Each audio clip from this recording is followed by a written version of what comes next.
Muy buenas noches para todos ustedes. Es un privilegio enorme estar ya con el Noticiero Internacional EcoTV desde la capital salvadoreña. Estaremos aquí hasta las 9 de la noche aproximadamente, llevando 30 minutos del Noticiero Internacional EcoTV, cortesía de inmobiliariacelaya.com, la empresa que usted compra a su casa en Los Ángeles y la paga aquí en El Salvador.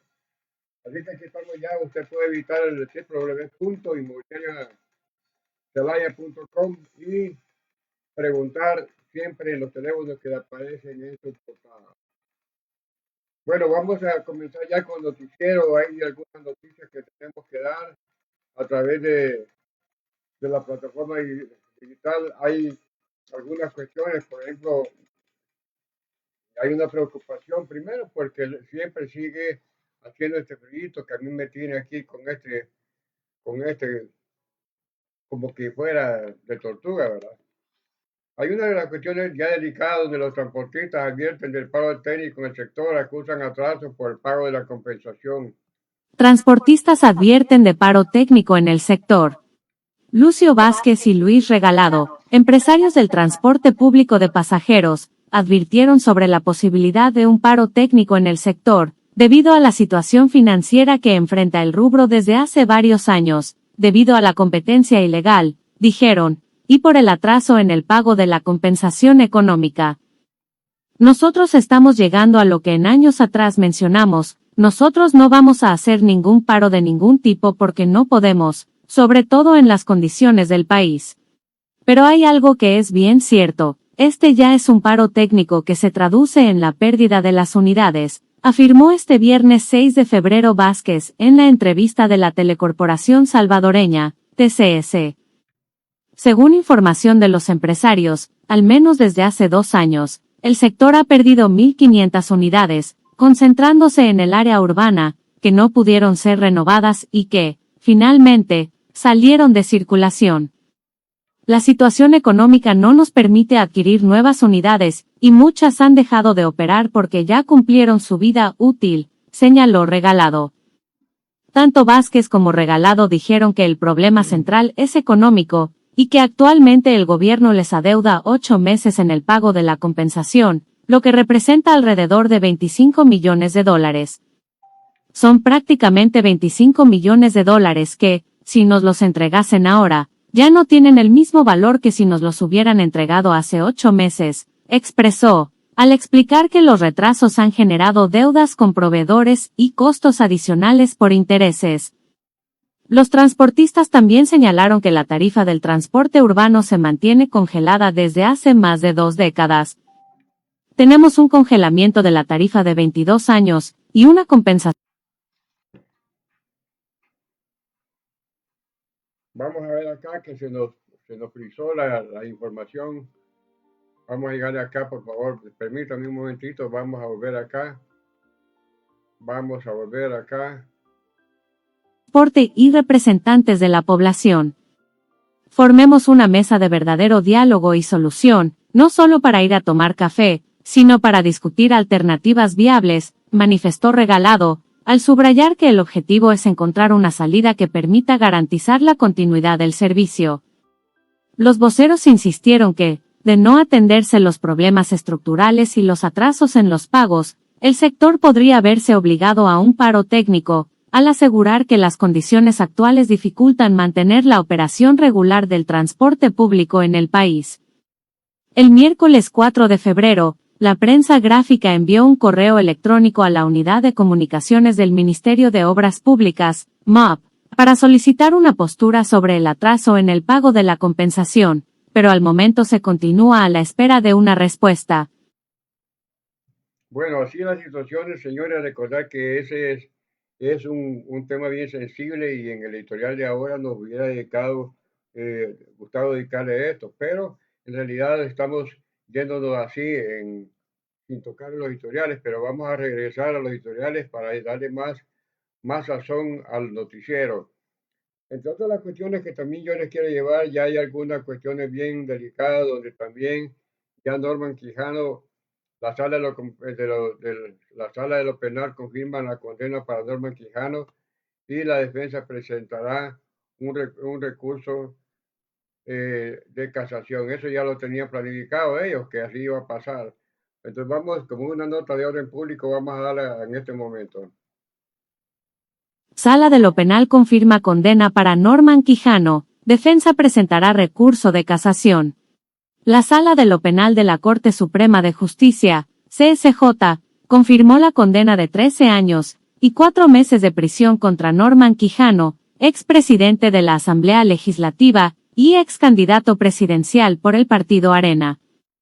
Quijano fue condenado por fraude electoral y agrupaciones ilícitas, después que una Cámara de lo Penal consideró que habían pruebas suficientes de que negoció con pandillas a cambio de votos durante las elecciones presidenciales de 2014. El exdiputado no estaba en el país al momento de su condena, en 2024, pero el 26 de enero de 2026 fue deportado desde Estados Unidos y entregado a las autoridades salvadoreñas, que lo llevaron al Centro Penal La Esperanza, más conocido como Mariona.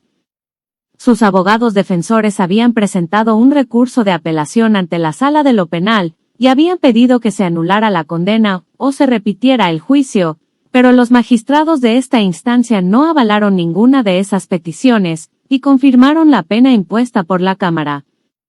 Los defensores confirmaron este 6 de febrero de 2026 a la prensa gráfica que presentarán una casación, un recurso que busca impugnar la sentencia ya emitida, y que debe ser analizado por los magistrados de la Corte Plena de la Corte Suprema de Justicia, CSJ, exceptuando a los de la Sala de lo Penal, que ya conocieron sobre el tema.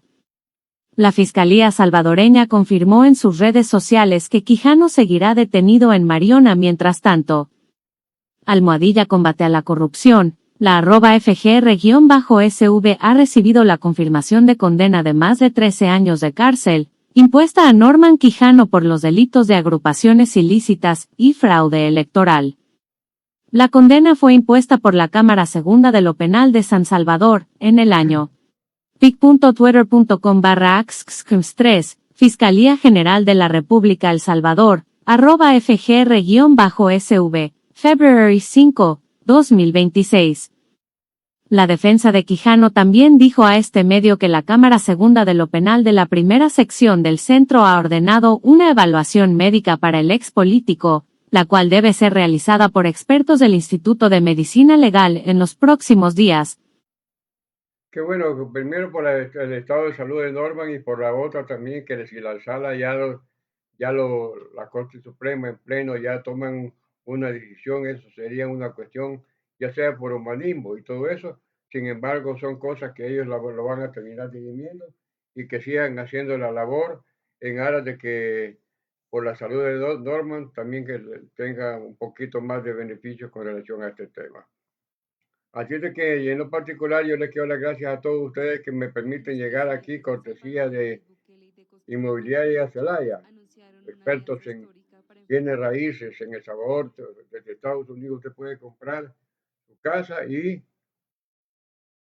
aquí pues vamos a ver que usted también pueda tener su casita. Hay una cuestión de los estafadores que a veces uno confía en gente y los estafadores son bien audaces. Entonces, hay un tema donde así cayó un salvadoreño en una red de estafas desde Colombia. Vamos a escuchar la nota para que usted quede debidamente informado y que tiene que tener cuidado, porque ahora hasta le piden que le dé por WhatsApp los números. A veces no hay que, si usted no los conoce, mejor no dé sus números, no sabe. Así cayó un salvadoreño en una red de estafas desde Colombia. Todo comenzó en enero de 2025, cuando Julio, un joven de 20 años residente en una zona rural de Santa Ana, se inscribió en un anuncio de Facebook que ofrecía trabajo vendiendo productos desde casa, bajo la promesa de ganar una comisión.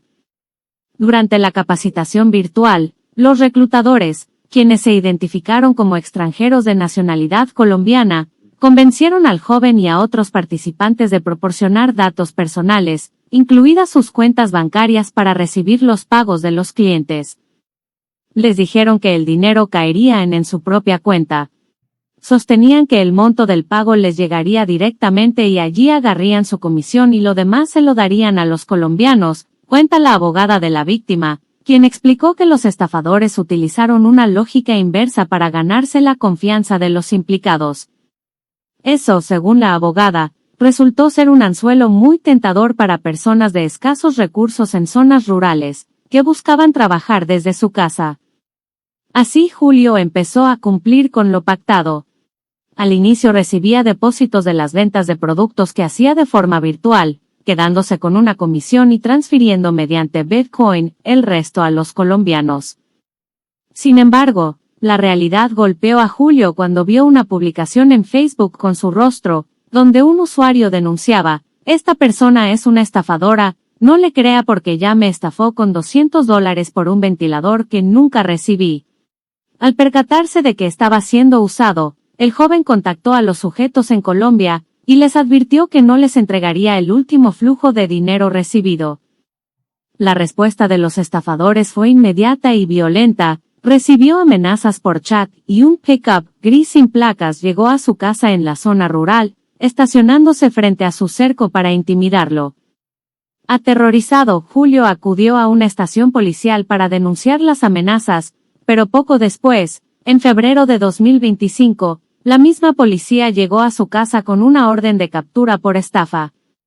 La policía llegó a su casa y le dijo que tenían una orden de captura porque él era un estafador, y que la supuesta víctima la iba a conocer después, porque estaba en Zacacoyo. Entonces nos fuimos y efectivamente había un señor bien sencillo, que contó que vio un anuncio en Facebook para comprar un artículo de $200 y nunca le fue entregado, relató la abogada. Mientras estaban en la Fiscalía de Zacacoyo, la abogada descubrió que el caso era aún más complicado. Había múltiples denuncias por estafa en contra de Julio. Mediante los fiscales logramos conciliar con la primera víctima, pagándole una cantidad de dinero. Los mismos fiscales reconocieron que Julio también había sido un perjudicado en esa situación, agregó la abogada. No podemos hacer de cuenta que no sabemos nada. En este caso hay que salvar a la víctima y también a él, agregaron los fiscales que los atendieron.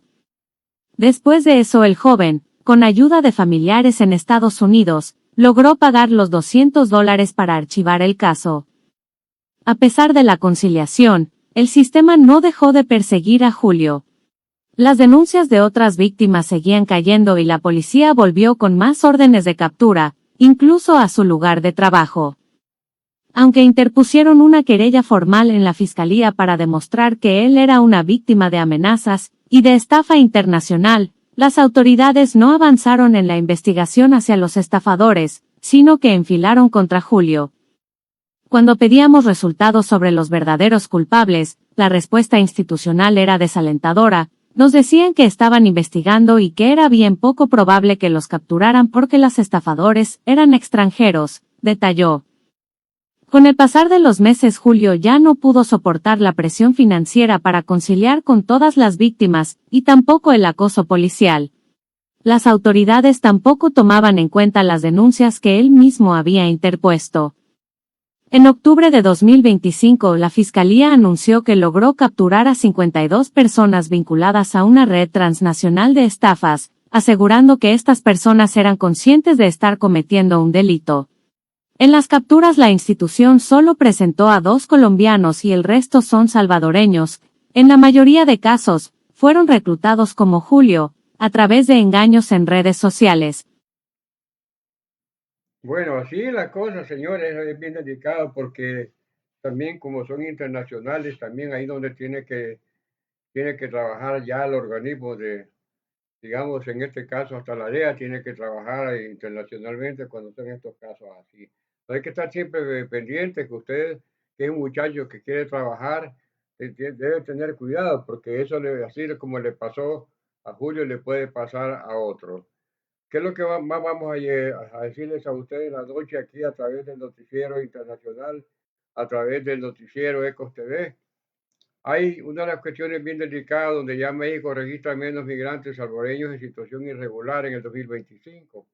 Una de las notas que quiero darles porque, si bien es cierto, México registra una fuerte disminución de migrantes salvadoreños en condición irregular entre el 2024 y 2025, según los datos oficiales. Vamos a ver con la nota, por favor, para que usted quede bien informado. México registra menos migrantes salvadoreños en situación irregular. México reportó una disminución del 87.1% en los registros de migrantes salvadoreños en condición irregular entre 2024 y 2025, según estadísticas oficiales de la Unidad de Política Migratoria de la Secretaría de Gobernación. De acuerdo con los datos, en 2024 se contabilizaron 77.720 eventos administrativos relacionados con personas originarias de El Salvador en situación migratoria irregular. Para 2025 los registros acumulados reflejaron 9.973 eventos, lo que representó una reducción de 67.747 casos en comparación con las estadísticas del año anterior. La Unidad de Política Migratoria clasifica estos datos como eventos, categoría que incluye presentaciones o detenciones realizadas por autoridades migratorias. El registro no necesariamente equivale al número total de personas migrantes en tránsito, sino aquellas que fueron identificadas en situación irregular dentro de territorio mexicano para un año específico.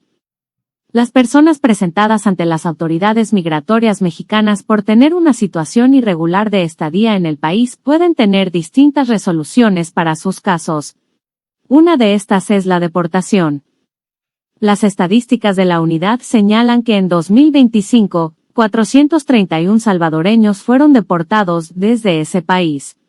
Esto implica también una reducción significativa con respecto a los 442 salvadoreños retornados en 2024, según la misma entidad. Elena Olea, vicedirectora de Alianza Américas, ha señalado que las reducciones abruptas en los registros migratorios están vinculadas a los cambios en políticas y medidas de control, tanto en Estados Unidos como en México, las cuales generan un efecto disuasivo. En el caso mexicano, Olea destaca las restricciones prácticas para solicitar el reconocimiento de la condición de refugiado, así como el despliegue de fuerzas armadas en tareas de control migratorio. Para Olea, estos factores pueden modificar rutas y decisiones de tránsito, pero no eliminan las causas estructurales que impulsan la migración, como el desempleo, el deterioro de condiciones de vida y distintos tipos de violencia. Es que es aquí donde el país tiene que entrar en una fase de generar más fuentes de trabajo y, por ejemplo, por eso preocupa, porque el caso de Julio, que lo acabamos de escuchar, eso es porque no hay otras opciones para trabajar. Y en este caso se van porque no hay fuentes de trabajo. Y si a eso se buscan un trabajo y van a terminar en las condiciones de Julio, es bien complejo. Entonces, es necesario que haya unas políticas. El Estado tiene que tomar cartas en el asunto para, si bien es cierto, el Estado no es un generador de fuentes de trabajo, es generador de políticas públicas para generar las condiciones necesarias en aras de que la empresa privada haga su labor con sus, digamos, menesteres cotidianos de generar fuentes de trabajo en el país.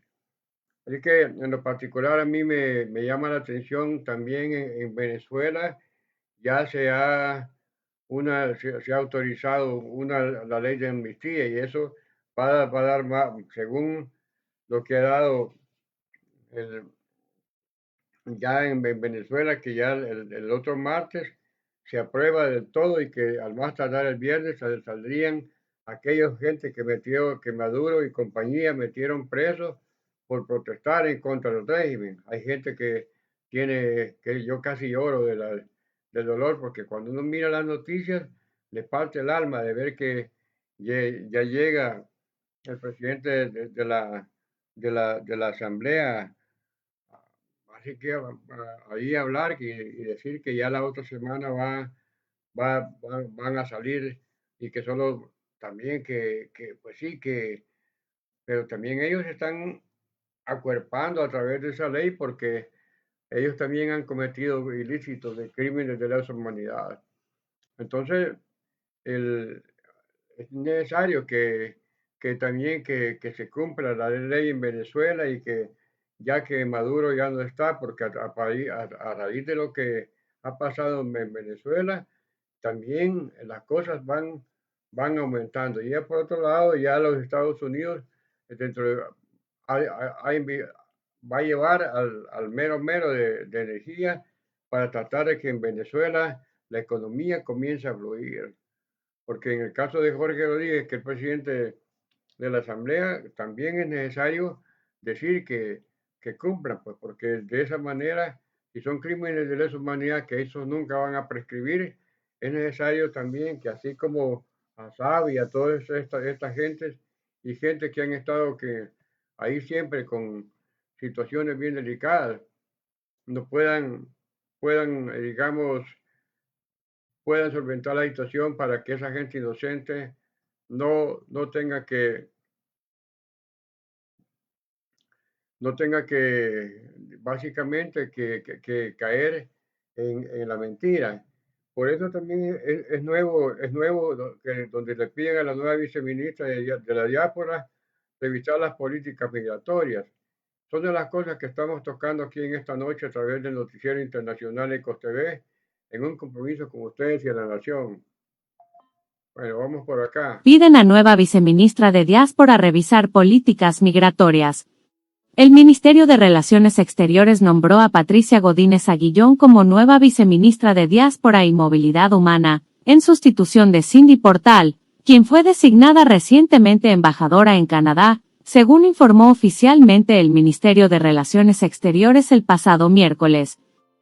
Godínez es abogada y cuenta con trayectoria en el servicio exterior salvadoreño. Antes de asumir el Viceministerio de Diáspora y Movilidad Humana, se desempeñó en cargos diplomáticos vinculados a la atención de comunidades migrantes y a la representación del país en el exterior, particularmente en Europa. El Viceministerio de Diáspora y Movilidad Humana es la instancia encargada de formular y ejecutar políticas relacionadas con la atención de salvadoreños en el exterior, la coordinación de la red consular y los procesos de retorno y reintegración de personas migrantes. Tras el nombramiento, la organización Agenda Migrante, que trabaja con salvadoreños en el exterior, señaló que el cambio de titular puede ser una oportunidad para revisar la política pública migratoria y la forma en que el Estado trabaja con las comunidades migrantes. César Ríos, representante de la asociación, indicó que una de las principales expectativas es que se revise la política pública migratoria para modernizarla y adaptarla a la realidad actual del país. Entre las principales peticiones que la asociación plantea a la nueva viceministra se encuentra la actualización de la política pública migratoria con un enfoque que reconozca al país como territorio no solo de origen de migrantes, sino de tránsito, destino y retorno, alineado a estándares de derechos humanos y con indicadores para evaluar su implementación. Ríos también subrayó la necesidad de reorientar el sistema consular, especialmente en Estados Unidos, para que funcione como un mecanismo real de protección y acompañamiento de la familia migrante, más allá de la gestión de trámites administrativos. Planteamos que el servicio consular sea la primera línea de protección y acompañamiento a la familia migrante, con orientación legal básica, referidos confiables y seguimiento de casos, explicó. Otra de las demandas de la organización es la creación de una ruta integral de retorno y reintegración sostenible para personas migrantes retornadas, que incluya acceso a empleo, formación, atención en salud mental, documentación, acceso a crédito y apoyo al emprendimiento, en coordinación con gobiernos municipales y el sector privado. La Asociación Agenda Migrante de El Salvador también pidió fortalecer los programas de movilidad laboral regular, ampliar los acuerdos existentes y habilitar ventanillas informativas en el territorio nacional para prevenir estafas, fraudes y redes de trata de personas. Además, Ríos señaló la importancia de implementar acciones específicas de protección frente a la trata, la explotación laboral y los fraudes migratorios, así como mecanismos de denuncia seguros y coordinación con instituciones como la Fiscalía General de la República y la Policía Nacional Civil. La organización propuso establecer un diálogo permanente entre el viceministerio, la sociedad civil y las organizaciones de la diáspora, a través de una mesa de coordinación periódica que permita dar seguimiento a las prioridades. Bueno, ahí tiene un buen insumo, porque la realidad es que en esta situación ahí va metido el tema de nuevo, otra vez, las estafas, ¿verdad? Que están siempre a la orden del día. Entonces, hay que poner atención ya que estos son temas que le tienen que caer a la viceministra para que les oiga. Al final de cuentas son ciudadanos, son salvadoreños que merecen ser escuchados, ya que si se van por aquellos lados es porque aquí no hay oportunidades. Hay ¿qué más me toca venir aquí a esta hora de la noche cuando estamos a 5 minutos de terminar el noticiero internacional de Ecos TV en un compromiso con usted y la nación? Hemos tenido un noticiero bonito y mi modo, pues aquí estamos ya. eh, la otra cosa que tenemos que decirlo, porque hay Italia, Guatemala, Irlanda, los nuevos países a donde los salvadoreños están buscando asilo. Así de que vamos a ver qué lo pasa. Uno de cada 4 empleados públicos entró al gobierno en los últimos 5 años. Vamos a leer esta nota y luego vamos a cerrar con la nota de cuándo entraron esos empleados. Hay que recordar que esto es por cortesía de inmobiliariacelaya.com, la inmobiliaria que usted compra su casa allá y se viene a vivir aquí en una casa segura. También se está buscando algunas propiedades, hay el interés por una bodega grande que la quiere vender. Aquí estamos a la orden. Si usted tiene alguna bodega que la quiera vender, ahí estamos a la orden siempre en el 503 75 52 05 32 como casa, también a la orden suya para que usted pueda comprar, vender o alquilar. Vamos entonces ya con las noticias porque increíble lo que está pasando en el país. Italia, Guatemala e Irlanda, los nuevos países donde salvadoreños buscan asilo. Italia, Guatemala e Irlanda se han convertido en los países donde más ha crecido, en los últimos años, la solicitud de asilo de personas salvadoreñas, según el informe de tendencias presentado en noviembre de 2025 por el Alto Comisionado de las Naciones Unidas para los Refugiados, ACNUR, que evidencia un cambio en los destinos hacia los que se dirigen quienes buscan protección internacional. Entre 2019 y 2024, los 3 países ya mostraban una tendencia al alza. Italia pasó de reportar 1.113 solicitudes de asilo de salvadoreños en 2019 a registrar 2.326, 5 años después. En tanto, las estadísticas presentadas por ACNUR en su último informe, que abarcan de enero a junio de 2025, muestran que la tendencia se mantuvo, incluso superando las de todo el año anterior con 2.757 solicitantes. Guatemala aumentó de 175 solicitudes en 2019 a 567 en 2024.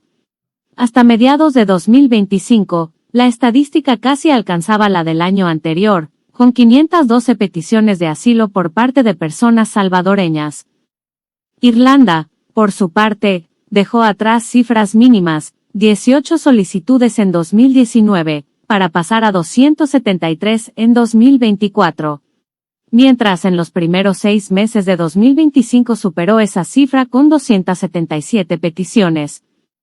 El informe también permite observar aumentos leves en países donde anteriormente las solicitudes de salvadoreños eran mínimas, como Bélgica, Alemania, Brasil, Perú y Noruega.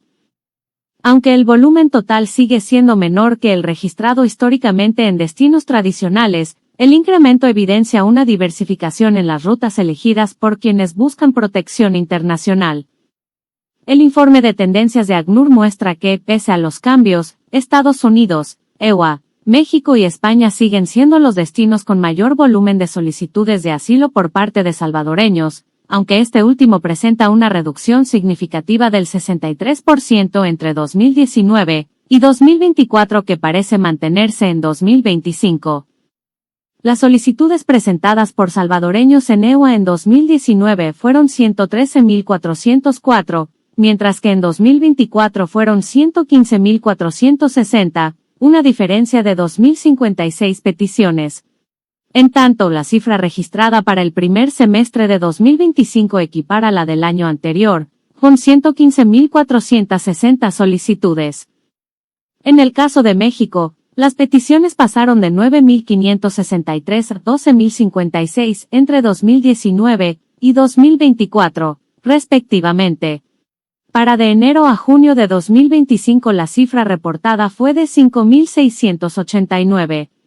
En España, las solicitudes pasaron de 6.095 en 2019 a 2.245 en 2024, y para la primera mitad de 2025 sumaron 1.460. Las cifras del informe de ACNUR respaldan lo que especialistas en migración han señalado reiteradamente con respecto a que la disminución en las cifras de personas migrantes detenidas en la frontera sur de EUA no son representativas del fenómeno migratorio en su totalidad, pues los motivos estructurales que llevan a las personas a salir forzadamente de sus países continúan presentes.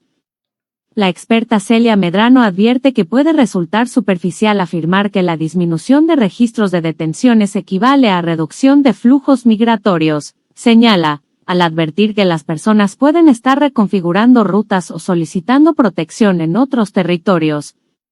La solicitud de asilo responde a criterios de riesgo y protección establecidos por el derecho internacional.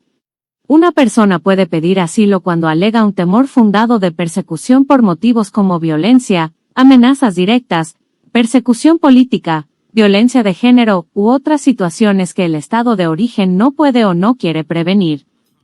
Elena Olea, vicedirectora de Alianza Américas, indica que las políticas restrictivas implementadas por Estados Unidos en el último año han tenido un efecto disuasivo inicial.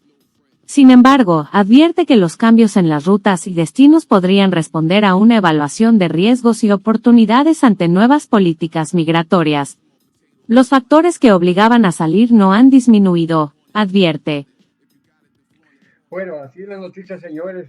La verdad que la situación es complicada, pero así es, a veces nadie profeta en su tierra y caminante no hay camino, se va haciendo camino al andar, ¿verdad?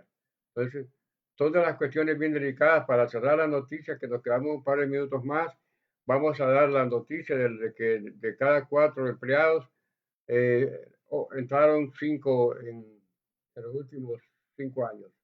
1 de cada 4 empleados públicos entraron al gobierno en los últimos 5 años. Al menos 1 de cada 4 empleados contratados en el gobierno hasta 2025 llegó a su cargo durante la administración de Nayib Bukele, de acuerdo con estadísticas de recursos humanos que el Ministerio de Hacienda compartió recientemente en el portal de Transparencia Fiscal. Según el informe, en 2025 el gobierno registró un total de 164.335 empleados, de los cuales 47.113 tienen entre 0 y 5 años de servicio. Esta última cantidad es la mayor en los últimos 17 años, y representa el 28.67% de los empleados del gobierno. Para encontrar una cifra similar, desde que hay registro, hay que retroceder hasta 2008, con Elías Antonio Saca, Arena, en el poder cuando había 35.189 empleados con menos de 5 años, equivalentes al 28.16% de empleados públicos.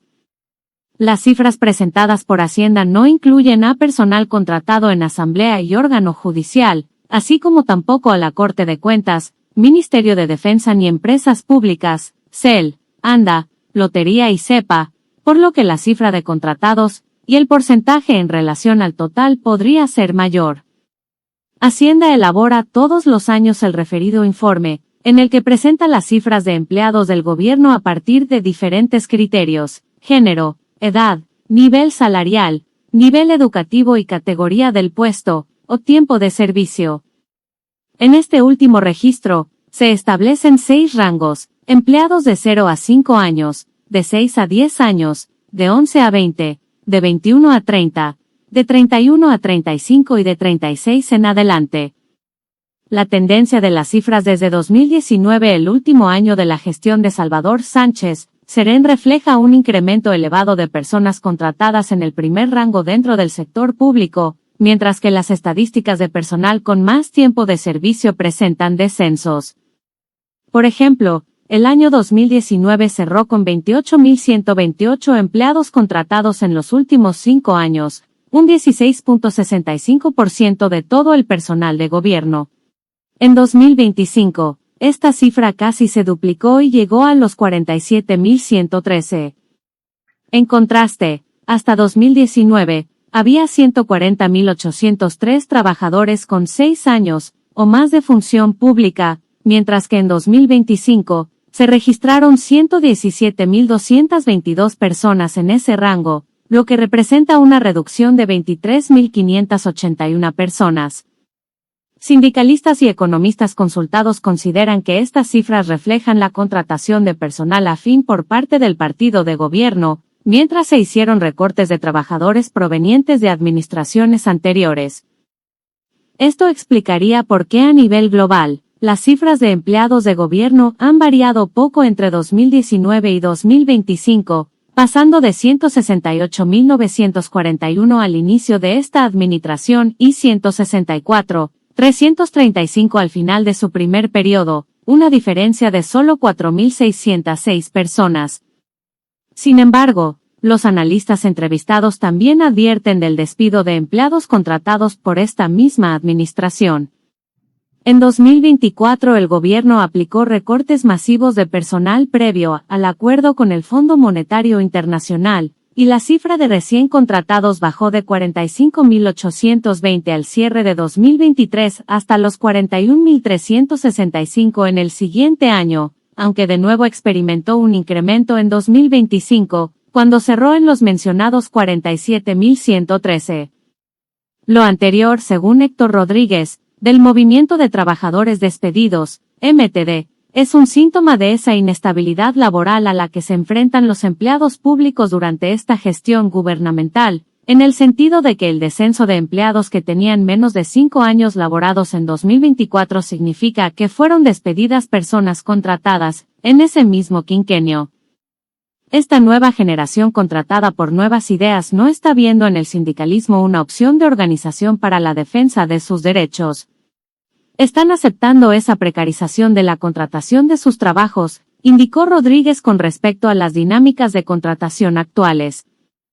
El sindicalista ejemplificó lo anterior con las denuncias hechas por personal del sistema de salud. En el caso del Dr. SV tenemos quejas de la precarización de las condiciones de los trabajadores de esta aplicación, no tienen derecho a seguro social, a la AFP, por tanto ellos no tienen derecho a enfermarse, su jornada laboral sobrepasa a las 8 horas, sin protestar, no tienen derecho a vacaciones, apuntó. El economista Rafael Lemus coincidió con Rodríguez en cuanto a que el objetivo del gobierno parece ser prescindir de personal de administraciones anteriores, pero sin respetar los procesos contemplados en ley para los despidos.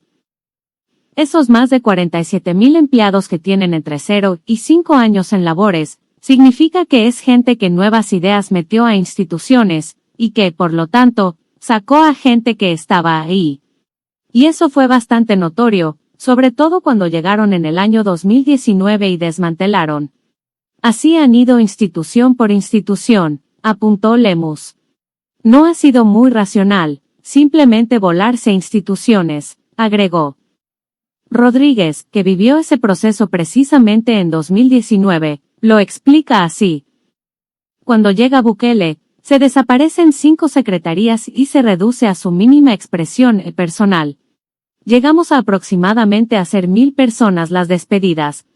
Sin embargo, en el mismo año se crean nuevas secretarías y esto se dispara.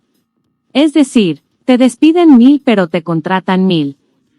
Lemus también se refirió a la Ley del Servicio Civil, que es la que regula procesos de contratación y despidos en el sector público.